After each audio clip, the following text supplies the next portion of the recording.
नमस्कार, मैं मोहम्मद सलीमुल्लाह और आप देख रहे हैं एपी स्टार न्यूज। इस वक्त मैं महाराजगंज के मुख्यालय में मौजूद हूं और आप हमारे पीछे देख सकते हैं कि रसोइयों का आज धरना है। यह धरना प्रदर्शन किया जा रहा है अपनी मांगों को लेकर के। यहाँ यह लोग बैठे हुए हैं, क्या कुछ मांगे हैं, इस सारी बातों का हम चर्चा करेंगे। हमारे साथ कुछ लोग मौजूद हैं, हम जानने का प्रयास करेंगे। तो सर, आपका क्या नाम है? मेरा नाम राजेंद्र प्रसाद है। क्या मांगे हैं? मैं राष्ट्रीय मध्याह्न भोजन रसोईया फ्रंट का जिला संरक्षक हूँ। मांग हमारा रसोईया उत्पीड़न को लेकर के भिन्न भिन्न प्रकार की है। पहला मांग तो हमारा यह है कि रसोइयों का समय से मानदेय नहीं दिया जाता है। दूसरा मांग यह है कि प्रधानाध्यापक द्वारा स्कूल के समय तक उनको रुकवाया जाता है, जबकि रसोइयों का काम है खाना बनाकर खिला देने के बाद उनका काम खत्म हो जाता है, लेकिन उनसे जो है जबरिया बैठाया जाता है। उनसे पानी पिलाने से लेकर के प्रांगण की साफ सफाई करवाया जाता है और उनको बार बार धमकी दिया जाता है कि ये काम करो नहीं तुमको निकाल दिया जाएगा, जबकि उनका वो कर्तव्य नहीं है। और हम अब सरकार से मांग करते हैं कि इनकी तनख्वाह बढ़ाई जाए, बढ़ाया जाए, इनको निकालने की प्रक्रिया बंद किया जाए। इनको 2,000 रुपया मिलता है, फिर भी क्यों धमकाया जाता है कि निकाल देंगे, हटा देंगे, गंदा काम करो, ये करो, बात लैट्रिन बाथरूम साफ, ऐसा नहीं करवाया जाए। जो 80,000 50,000 रुपया पाने वाले मास्टर साहब लोग हैं, वो लोग बच्चों को क्यों नहीं लाते? उनको कहा जाता है कि बच्चे ले आओ। वो अनपढ़ गंवार रसोईया बच्चे कहाँ से लाएंगे? ये बताएं आप श्रीमान जी, किसी महिला को या किसी पुरुष द्वारा क्या जिंदगी भर बच्चे होते हैं? यानी रसोइयों के ऊपर प्रेशर डाला जाता है कि आप बच्चों को लाएं। बच्चे तो कहाँ से लाएंगे? वो मास्टर साहब समझ जाए, प्रधानाचार्य महोदय समझ जाए कि 80,000 रुपया 1 लाख रुपया तनख्वाह पाते हैं। वो पढ़े लिखे लोग हैं, जनता को समझा सकते हैं। वो बेचारी महिलाएं क्या कह सकती हैं? तो हम इन्हीं सब चीजों को सरकार से अनुरोध करते हैं कि ये चीज गंदी चीजों को, छोटी छोटी गंदी चीजें हैं, इनको इनके ऊपर न लाया जाए, इनको अच्छा काम दिया जाए, इनकी अच्छी सैलरी दी जाए, इनसे अच्छा काम लिया जाए ताकि आगे बढ़े। मेरा ये अनुरोध है। तो देखा आपने कि इन्होंने किस तरह से बताया कि उनके ऊपर प्रेशर डाला जाता है रसोइयों के ऊपर कि बच्चों को लाएं।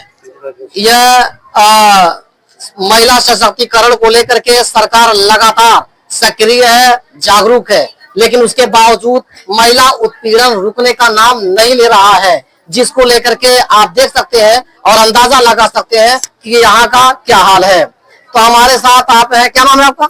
संध्या।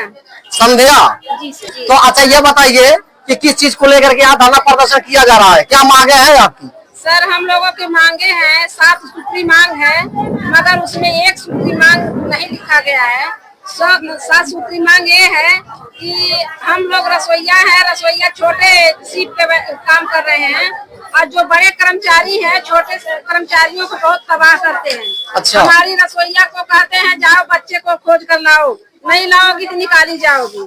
फिर भी धमकाते हैं आप यहाँ पर जब तक स्कूल चलता है तब तक रहिए, वरना नहीं रहेंगी तो आपको हटाना जरूरी पड़ेगा। तो हम बोले क्यों हटाएंगे, हटाने के लिए यहाँ पर आए हैं। हम ऐसा तैसा कर्मचारी छोटा भले हैं, लेकिन ऐसा तैसा नहीं है कि हम हटने वाले हैं, लेकिन हटेंगे नहीं। कहे कानून को आप तोड़ देंगे, कल हम कानून के तोड़ने वाले हैं, तोड़ देंगे, संघ के साथ तोड़ेंगे। जब तक जिंदा रहेंगे तब तक लड़ेंगे। आप ऐसे परेशान मत कीजिए हम लोगों को। और कोई भी रसोईया उत्पीड़न हो रहा है तो अब आप ही लोग के ऊपर थप्पा जाएगा। मास्टर लोगों को हम ऐसे जवाब दिए हैं, लेकिन मास्टर लोग तब भी तबाही कर रहे हैं। यहाँ कहीं वेतन रुकवाने की कोशिश कर रहे हैं, कहीं वो घपला मार रहे हैं कि इतना मिला है तुम्हें, इतना नहीं मिलेगा, इतना ही है, ऐसे ऐसे करके रोक रहे हैं। फिर 12 महीना काम करवाते हैं। जो काम हमको नहीं करना चाहिए, घर पे नहीं करती है महिला, वो काम वहाँ विद्यालय में किया जाता है। विद्यालय में करवाते हैं काम, धमकियाते हैं पूरा बुरी तरह से। एक का गलत शब्द बोल देते हैं मास्टर लोग कि रसोईया पूरा एकदम रोने लगती है। हमारे पास सूचना आया है जहाँ से, हम पूरा परेशान हो चुके हैं। कहीं घबराइए मत, हम धरना देने के लिए सरकार तक पहुँचाने के लिए योगी जी के पास, तब तक हम वहाँ मुख्यालय चलेंगे, तब सब कुछ एकदम ओके करेंगे। 12 महीना काम करवाते हैं, 10 महीना का पैसा देते हैं और उसके बाद रसोईया पीड़ित रहती है। रसोईया का पालन खोजना दौड़ के परेशान करते हैं, खोज के लाइए, नहीं लाएंगे तो निकाली जाएंगी। हम कहें निकाल दीजिए आप हमको, तो आप कहाँ से लाए? आप ले आए बच्चे, रसोईया पैदा करेंगी बच्चा, हमको पूरा जवाब दीजिए, लिख करके दे दीजिए कि रसोईया बार बार बच्चा नहीं पैदा करेंगी। आप लाइए, बच्चा पढ़ाते नहीं कैसे हो?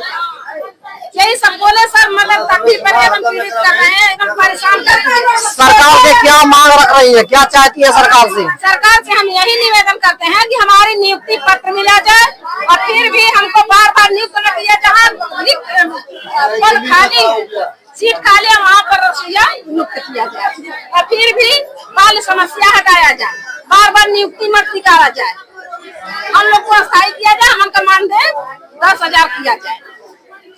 तो देखा है आपने कि इन्होंने बताया कि मास्टरों द्वारा, टीचरों द्वारा इनका उत्पीड़न किया जाता है, इनके ऊपर जुल्म सितम का पहाड़ तोड़ा जाता है और इनसे कहा जाता है, प्रेशर डाला जाता है कि यहाँ बच्चों को लाओ। आखिर सरकारी विद्यालयों में बच्चों की संख्या क्यों कम हो रही है, यह बहुत चिंताजनक बात है और यह सोचने वाली बात है। किसकी कमी है, सरकार इसकी जांच करे और उचित कार्रवाई करे। मैं Mohammad Salimullah, AP Star News, Maharajganj से।